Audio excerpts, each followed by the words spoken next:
Hello, ladies and gentlemen, and all my friends and family and supporters. This is Krista Fee with the Battle to Be podcast. And I know this is not our normal time to come to you, but I have a really special guest that is up in Canada and he's super, super busy. So to bring him to you, we are doing a special edition of our show today. So please give a warm welcome to Mark Meincke, and he is the host of one of the most phenomenal long-running trauma podcasts, and he brings tons of amazing resources and guests to you guys that will show you all the different things that are available to you, all the different ways that you can approach healing, and give you tons and tons of valuable information. So I'm going to let Mark tell you about his podcast. So I'm going to bring him on right now. Ta-da! Hi, Ta-da! Krista. It's magic. It is. It's podcast magic. So, Mark, tell us, before we get into your amazing podcast, tell us a little bit about who you are as a person and your life right now. Life right now. Well, I'm a Helpy Helperton. Always have been since I was a kid. When I remember way back in grade 6, they did the hey, let's see what type of career would be good for you. Came up with social worker. Like, well, I landed a long way from that as a soldier. But when I ended up being a soldier, I knew I had to do something because I was such a loser in high school, and just did the bare minimum to get through it. So ended up joining the Army in the infantry, because that's where people go who don't have great marks, regardless of your intelligence level. But off I went to the Army, and that was tough, man. Just being in the infantry as a trained killer, it was a tough transition for me, because I'm the Helpy Helperton. I'm the nice guy. And the first couple of years of soldiering was tough to make that transition, because when I went to battalion, I didn't go to just any battalion. I went to the 3rd Battalion, which up here is, I hesitate to call it Special Forces, but it's the more high-speed, low-drag battalion. So the aggression level, the fitness level, it's all up there. It's kind of like the American 103rd Airborne. It's similar to that, where we're not jumping out of planes. Lots of guys were jump qualified, but we were the air mobile unit. So we're in better shape, more aggressive, do more training. We're high speed, low drag. And so had I gone to one of the other 2 battalions, it would have been fine. It would have been an easier transition, but the 3rd Battalion was something else. And anyway, I stuck it out until I was deployed to Croatia in '94. And although I knew there was something wrong because of the temper burst that started mid-tour, I knew I wasn't quite right. But nobody, and I mean nobody, was talking about PTSD back then. And plus, it was accepted. So if I'd fly off the handle and jump across the table at a guy and grab him by the throat, it's like, yeah, good one, man. It wasn't condemned. It wasn't causing concern to anybody. So I went 23 years, I think is the number, undiagnosed, with a train wreck of a life in the rearview mirror, before I finally had the moment where my second wife, because I completely cooked the first marriage, put her hand on my shoulder and, Mark, it's okay. They're just crumbs. You don't got to be screaming at your kid. They're just crumbs. We can clean them up. And I just had that moment, like, oh boy, this is a problem. I've got to deal with this. And that's when it started. And that's been about 5 years on this healing journey so far. And now I realize, this is forever. All right, I got to be vigilant forever. All right. And through that, the show kind of at some point came to be, because I realized, being the Helpy Helperton, that all the stuff that I'm learning on this journey, there's a pile of resources out there, and nobody knows where to go to find them, because there is no central place. So I'm becoming that central place. And right now, the show, I think last I counted, we're in 55 countries around the world, but about 23% of the audience is in the States. And given the massive size of the veteran population down there, it should be closer to 90. So I'm hoping that that continues to grow, because a lot of the resources I talk about are in the States, actually. And sometimes it's just the modality of resource. So like people are like, oh, what's up with this ketamine treatment? So I get experts in on that, or people want to know about psilocybin or the efficacy of veterans retreats. So what we have up here, you have down there too, and it gets people thinking, yeah, I think I'm going to go try that now. It doesn't sound so woo woo. Maybe it's worth a shot. I love that. Woo woo. Being a service provider in the United States, the woo woo is the scary thing, because tough guys in helping professions don't want the woo woo junk. But if you can give them that logical explanation for why something works, and you can take it to the brain science place, it's much easier to sell the stuff that is packaged as woo woo. Well, more and more, Kelsey Sharon, she was on Jocko Willink's show. She's a Canadian Army veteran. She was in Afghanistan. She was in the artillery, so she was a combat armed soldier. And she's right into the woo-woo, and because it works. And she's finding all kinds of special operators, both Canadian and American, and they're doing the same thing, man. Like these hard chargers, the special operators, and the real ones, not the stolen valor ones that we keep running into, the actual ones. And they're doing the yoga, they're doing the mindfulness training, they're doing the meditation, and because of that, they're getting by. You know, when you run into these high performers like Jocko Willink, or there's so many, Eddie Gallagher, there's so many, or the ultimate Goggins, you know, the reason that they're stable and level is because of what they're doing in their habits, whether they realize it directly or not. But especially those with tours, you don't need a combat tour to have PTSD. Not at all. That's not true. And it's not a weakness to have PTSD, it's an injury, and nobody is immune to injury. One of the things I really try to hammer home is that it's an injury, nobody's immune. There's no such thing as being so tough that you can't possibly be injured. It's not true. And there are some that think, well, I've got like 4 tours and all combat tours, and it was all super hairy stuff outside the wire. And I'm fine. Well, you don't know that. If you just got out of the military 2 years ago, all of your, for a lot of people, and was the case for me, but I see it so often, your defense mechanisms that you don't even know you have are completely in place. The gallows humor, the disassociation, it's firmly in place. So you're telling the most horrific stories that are making people just they're all shocked, and you're laughing. That wears off. It can take 20 years for it to wear off, but it wears off. Then all of a sudden you have this moment where you look back at the thing you used to laugh your ass off about, and you're horrified because you realize, oh my God, that was not funny. That was horrific.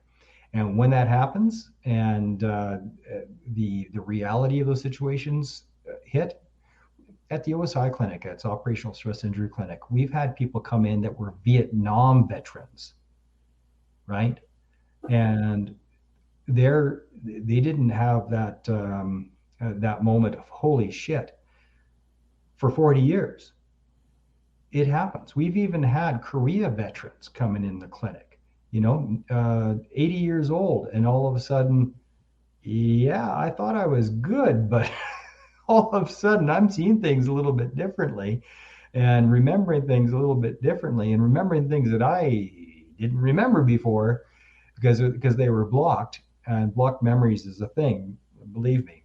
Blocked memories and replaced memories. I've had a few of those that bit me in the ass 20 years later. But it can hit you later on. So if you're not doing the work now, when it hits you hard, man. It's amazing that you're bringing this up. I literally just had this conversation with someone yesterday that what we're doing is healing, but what we're also doing is we're creating resiliency. We're creating habits and resources that if you don't experience anything bad and you don't need them, that's great. They still help you with your heart rate. They help you with your keeping your chemicals regulated. They keep you in a better mood. They make your life just generally better. But if you do need them and you're not in the habit of using them, then you're not going to have the resource when you do need it. So people who fight the small things, the structural things, the breathing work, if you know how to calm your nervous system because you've just practiced it for so long with mindfulness and meditation or any number of a million different strategies, if you've practiced it, you only have to start. And you only have 3 seconds before your brain runs away with you if you're what we like to use the word triggered really commonly in society. When we, Mark, me, and like when we're talking triggered, we mean actual out of control emotions and responses, not you're pissed off just because you're reacting to something. That word's kind of been stolen. So when you're triggered, if you're prepared to calm your nervous system, you can stop a trigger from running away with you. If you don't seek help until you've been struggling for months, it's a lot harder. It's still possible and healing, but healing takes time. So if you're prepared, if you're ready, if you have the weapons on board to fight that fight, and you're using the proper tool for the proper job, you're not going to have as severe of a reaction, and you're going to feel more in control of your own life. And for PTSD, control of your own life is the biggest hope, dream, and desire. I'm a huge believer in resilience. And unfortunately, it is so rare that you can find a resilience program in recruit training, whether it be police, military, paramedic, anywhere in the EMS. They still don't talk about it. Maybe it's 10 minutes, but it's got to be a big focus, because the downstream effects, if you don't right from the beginning say, look, here's some of the things you might be experiencing. This is what it might look like. And when you start seeing this in your life, well, that's a symptom. And one of the challenges is that, other than ego, of course, where people are like, oh, I'm good, I'm strong, I'm fine. But one of the challenges is that PTS, post-traumatic stress injuries, they cause blind spots. And people often don't know that they have the injury when they have the injury. They can't see the symptoms in themselves. Their self-awareness is just not there. Their situational awareness, their impact that they're having on others, they can't see it. And they think the other people's the asshole. It's like, what the hell's your problem? What are you, a snowflake or something? It's like, no, that's not somebody being a snowflake, dude. That's you being a dick. You're being a dick. And you don't know that you're being a dick. That's not them being a snowflake. Point that finger at yourself, not at them. If you're blowing up the room all the time and the one causing everybody else to be upset, this is why so many people at some level, they realize, like, I don't seem to play well with others. So they end up being truck drivers. There are more veterans on the road driving a big rig truck than you can believe, because they just like, get me the hell away from people and just get me on the highway. What they don't know that they're doing, other than avoidance, of course, is it's meditative when you're on the highway, which is why so many veterans have a motorcycle. I got a motorcycle. It's like my favorite thing ever. It's the best way to meditate, personally. And meditate and mindfulness. It's so good. Wind therapy, we call it. But it's a thing. And so people put themselves in these positions. They don't realize that they're self-soothing. They just know, I feel better doing this than I do doing that, without really connecting all the dots of, oh, I'm self-medicating. I didn't even realize that I'm self-medicating. Well, why are you self-medicating? Because you're not dealing with your shit. You got to deal with your shit and admit that you are the asshole. And it's not your fault. It's an injury. But the symptoms of these injuries is quite often you're being a jerk. And you've got to own it because it can be fixed. It can, I mean, the wolf's always at the door, as far as I know. Although people are saying after ketamine treatments and whatnot, the wolf is no longer at the door and you've truly legit permanently healed. Cool. Haven't seen it yet, but that's what they're saying. And that's very, very hopeful. But for most folks right now, the wolf is always at the door. But you got to know that the wolf's at the door. And you got to realize that you're reacting to the wolf being at the door. And that's where the mindfulness therapy, self-awareness, and finding better coping strategies. Because if you don't find the healthy ones, you'll be cracking a bottle. Oh, I feel like a drink. And that's where the alcohol, the drugs, homelessness, and suicide come from. Because you got on the wrong road. Get on it early, man. Get on it early with the healthy coping strategies and awareness, because nobody's immune from it. We just, because we've been watching for a while, and as a program, we do help with the PTSD. We still use PTSD, but I use post-traumatic stress and trauma spectrum injuries. I kind of prefer that terminology, but the industry is still stuck on PTSD. So I work on the healing side after effect, but recently, Battle to Be, we've been hitting the front side too. We're going into emergency rooms, we're going into fire departments, we're going into police departments, and we're teaching these skills to the youngsters, to the new cadets, to the trainees, to people who are just going into the positions, so that they have already got the knowledge and the foundation for stress reduction, anxiety, and overwhelm. And we don't stress it as a PTSD program, but really what we're doing is we're kind of creating a foundation for prevention. And the other thing that we've taken to doing that's a little bit strange and has gotten a lot of negative feedback, but I'm still going to stick with it because I believe this wholeheartedly, and you kind of touched on it. We're not just preventing suicide, and we're not just preventing the illness itself. We're preventing domestic violence, divorce, child abuse, and those types of things. And if you're in the industry, you know that statistically the number of divorces in returning military personnel, no matter where they are or what they're serving, the number of divorces is horrific. And for the special operators, it's like 90%. And why is that? Because they have shorter, more intense deployments and more of them. So they're having higher rates of post-traumatic stress reaction. Right. Yeah. Because even the high-speed, low-drag crew, nobody is resilient to it. I mean, not true. Nobody is immune from it. Is what I mean. You know, and no matter how resilient you are, everybody's got a breaking point. If I've never seen somebody that lost a leg or two have anybody come up to them and go, "You lost your leg to a landmine? Really? You got weak shins or something? Or are you just not observant? You didn't see the disturbance in the ground? Like, what the hell's wrong with you that you lost your frickin' legs from a landmine?" Nobody does that.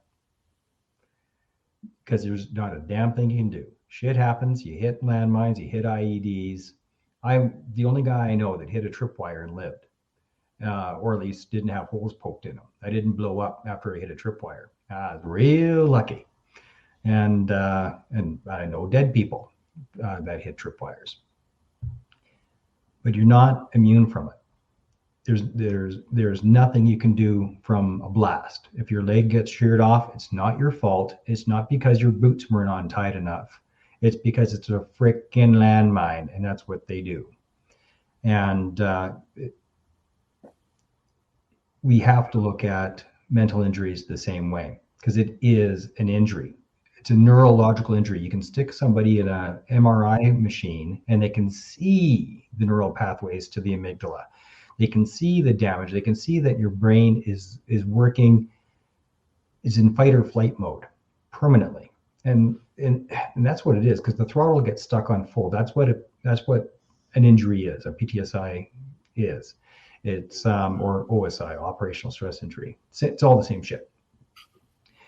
At the end of the day, when you've had a holy shit moment or 1,000 holy shit moments, like happens with first responders, whether it's cumulative or whether it's one or two really big events, the throttle gets stuck on full. Now, for anybody that's got a manual transmission that knows how to drive a standard, and if you don't, imagine your car, your automatic car, and you put it in first gear, and you try to go on the highway, and you're trying to do highway speed in first gear, and the motor is just going. You're in first gear and you're doing all that this car can do, but you're also, when other people are just cruising by, no problem, no effort at all, but your car is absolutely redlined. It's doing everything it possibly can. That motor is going to blow pretty soon, because it's the whole system's just being overloaded. It's working way too hard. Well, the guy on the other lane doesn't know that you're in first gear. So they're like, what the hell is your problem? Why? Like, this is easy for me. Why isn't it easy for you? It's because you're redlined. And it's like that with a PTS injury. Our system is locked on full. The throttle is stuck on full. And you might not even be aware of it. So you got to know what the symptoms are. The bad sleeps. I still have nightmares. It sucks. And I was in a war in 1994. It was a while ago, and I still have nightmares, damn near every night. It sucks, but they have actually got better over the last 6 months, which is nice. But if you go into a restaurant and you tactically pick where you sit, and you know where all the egress points are, and you're looking around for weapons of opportunity.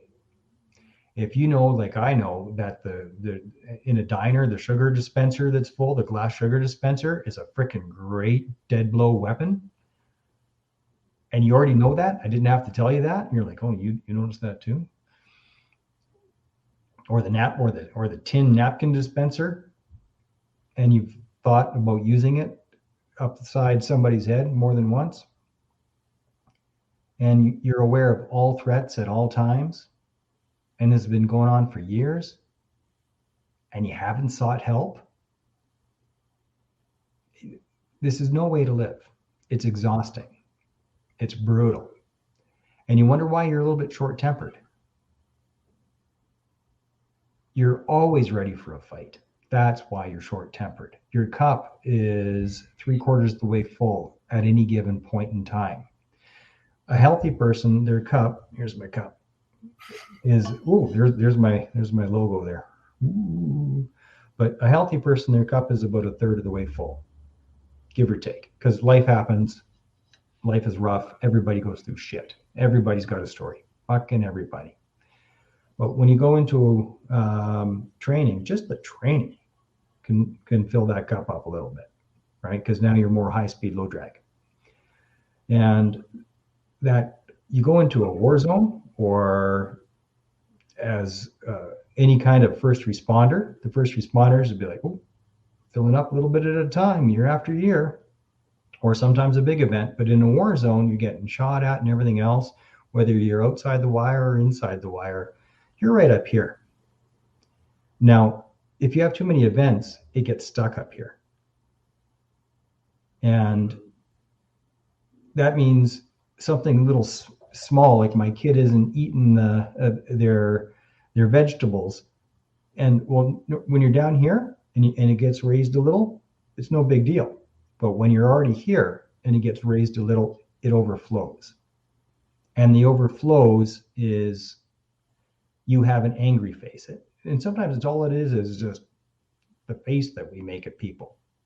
And they look at you and they're hurt. They're hurt just by the face that you made. and that's enough. But if it's more than that, and you're raising your voice and you're yelling at people and you're saying, what the hell is wrong with you? Why can't you just pull your head out of your ass? And you're judging people on a regular basis, road raging, the fuck is your problem? It's not them, dude, lady, it's you. It is not okay to be the one screaming at the idiot drivers, because it's actually you that's being the idiot. You just can't see it. Got to point the finger at yourself. And other people shouldn't be bothering you, other than a minor annoyance. If they are, it's because your damn cup is full. So draining the cup is probably the hardest thing in the world. And that's what most therapies try to do, is they try to drain the cup. A PTSD coach like yourself is trying to give you a bigger cup. It's really tough. Like, you do your best to drain the cup a little bit. And you do your best through therapy. That's what therapy is for. But through mindset, mindfulness, you're increasing your capacity instead. When you increase your capacity, it comes down. It's still there. All that shit still happened. It didn't go away. But you're able to hold it in a way that doesn't fuck up your life or the life of others. So I rarely have the opportunity to have people on here that know as much about PTS from an experiential standpoint and from a working with other people through treatment standpoint. So I want to ask you a question that may or may not work for you. If you don't know anything about this, that's fine too. All right. I've gotten really hung up on an idea that there is a key factor in reintegration that we're missing.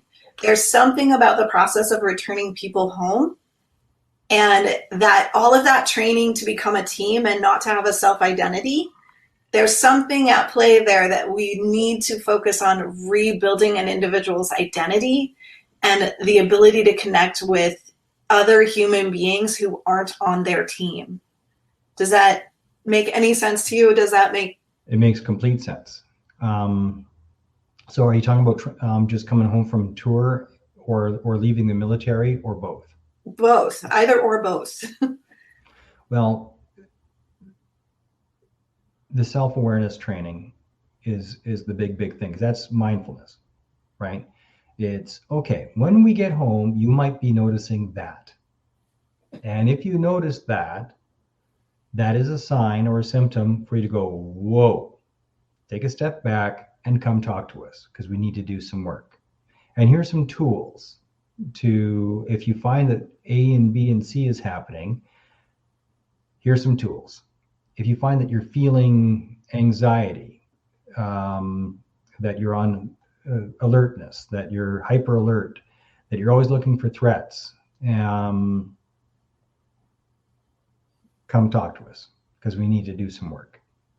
And we might have to remove you from the home for a while. You know, like, just stay away from your family, see them on weekends or something for a while. You know, so it's awareness. But there's a couple of things about what you're talking about. We could talk about it for hours, literally. But when somebody's getting out of the military, let's talk about that. When you are part of the big green machine, I was an Army guy, so I'll just talk Army. But it's the same in the other elements. In the States, you got the extra one, the Marines. But when you're a part of that great big green machine, or blue machine, if you're Air Force, you're a part of something bigger. You know, kind of like when Rambo went off, I was in charge of $1 million equipment and now can't even keep a job pumping gas or parking cars. Well, that's whoever wrote those lines really had it figured out, because that's exactly it. You're a part of something big, part of you're instilled with a sense of massive purpose and importance. And then you get out, and maybe you were a sergeant when you got out, but whatever, even if you're one hook private, it's tough to feel like you're part of something big again. My tour was a United Nations tour. They're shitty tours. And so I was wearing a blue hat, and we had the UN flag. I was like, man, that's like kind of a big deal, isn't it? It felt like it was a big deal, and it felt like we were part of something big. So you get out, and then there's a couple of different types of veterans. There's ones that they hide all their shit except for maybe a couple of mementos, and then that's it. And then there's others that they do their vehicle up, and the clothes that they wear, and every conversation that they have, and it's all about their service forever. 30 years later, it's still the bulk of my life is about my service, and it's always going to be a part of you. That old saying, you can take the person out of the army, you can't take the army out of the person. That's completely true. And that's okay, because there's some real good parts of it, and hang on to it. That's fine. But there's people that's all that they're hanging on to, because what they're actually trying to do is hang on to that sense of purpose and identity that they had when they were in, because they haven't replaced it with anything. That's a big part of what Operation Tango Romeo is for me, my podcast. It's now I have a new mission. So instead of hanging on to the past, which isn't with me anymore, it's gone. It's nice to remember and reminisce, but that's not getting me forward.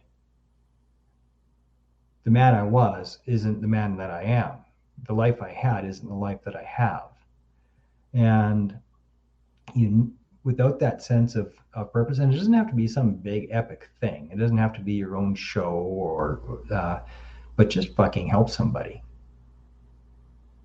Help somebody, anybody doing anything, and do it at least once a week. Whether that is volunteering at the local food bank, learning how to be a peer supporter, something that resonates for you, but help somebody. And then you got that purpose back. Without the sense of purpose, people just get freaking lost.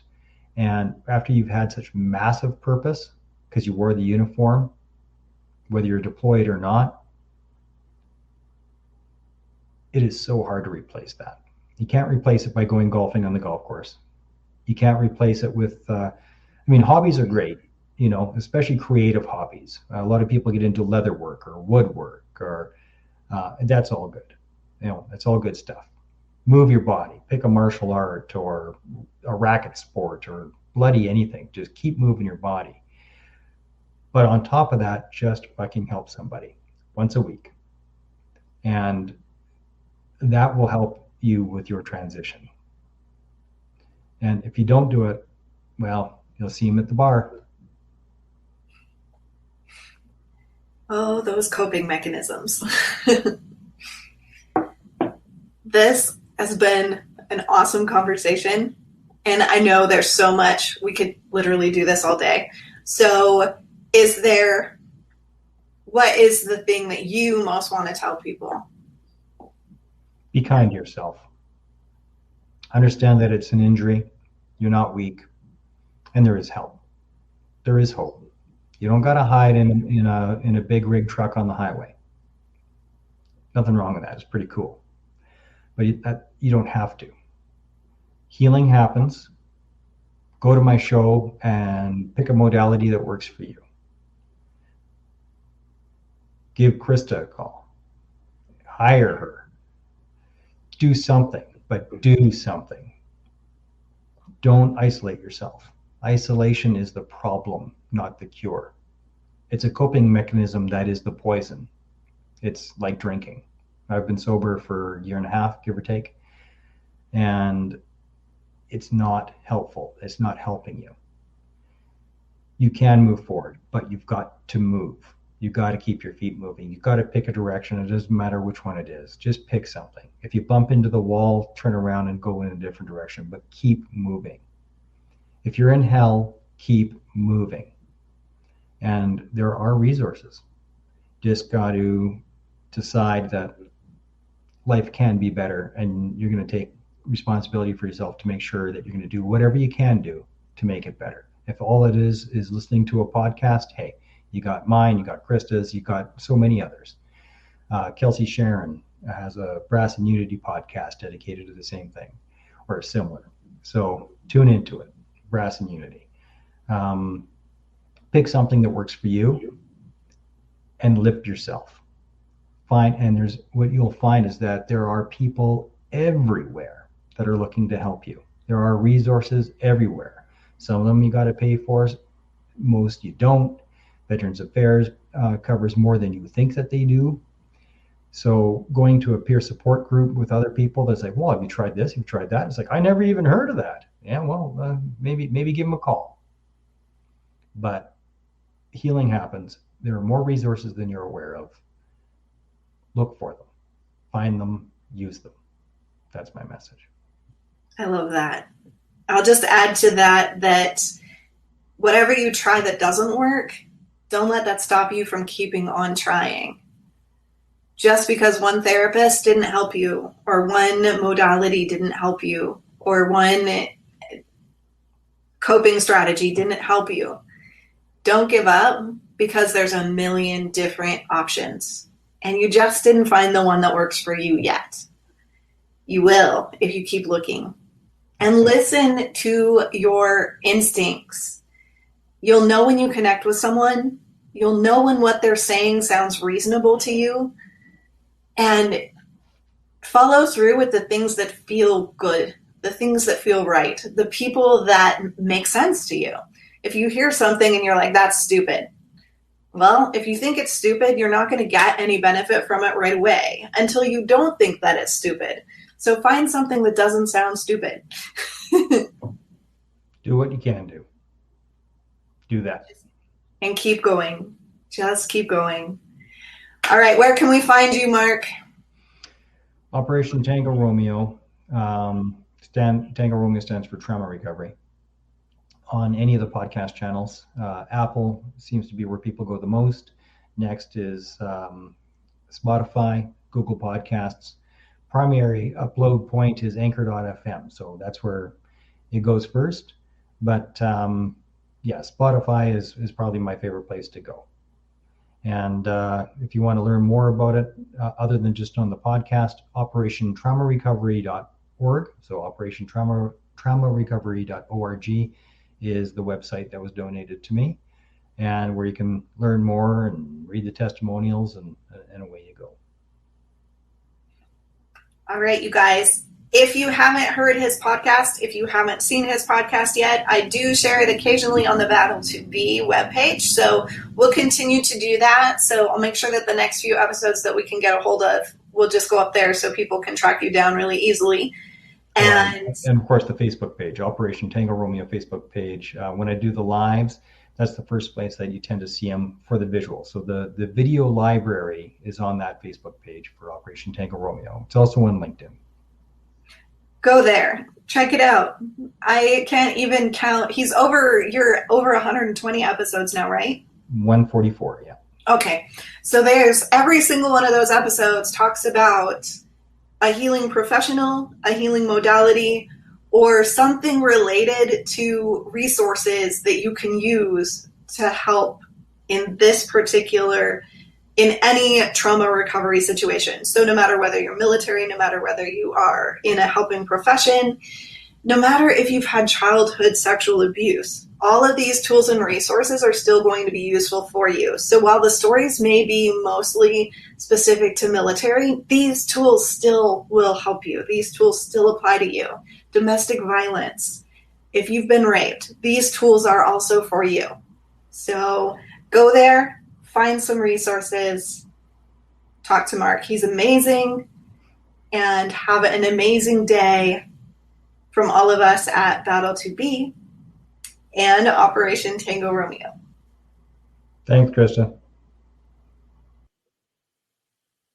All right, you guys, I just want to make one super quick announcement. We have a brand new program coming out to you that is an entry-level program. So for some of you that don't want to invest the time or the money in doing one of our signature intensives that are 12 weeks, we now have 21 lesson options for you that you can do in less than a month, 10 minutes a day, total life-changing resources, super affordable. And this program is going to be also in our Layers of Love Buy One, Give One program. So it will cost you, for the first 10 people enrolled in the brand new Out of the Shadows program, it's only $150 for the 21 lesson program. You get a workbook, you get one deep dive session with me, and we'll still give one tuition waiver, one full access to one of our helping professionals in need. So if you're interested in that, hook up with me on Facebook or go to battle2be.org, and we will be releasing a second mini course next week, we are hoping. So keep up with all the changes. There's a lot going on, and we can't wait to provide more and more things that help you get and stay on your healing journey.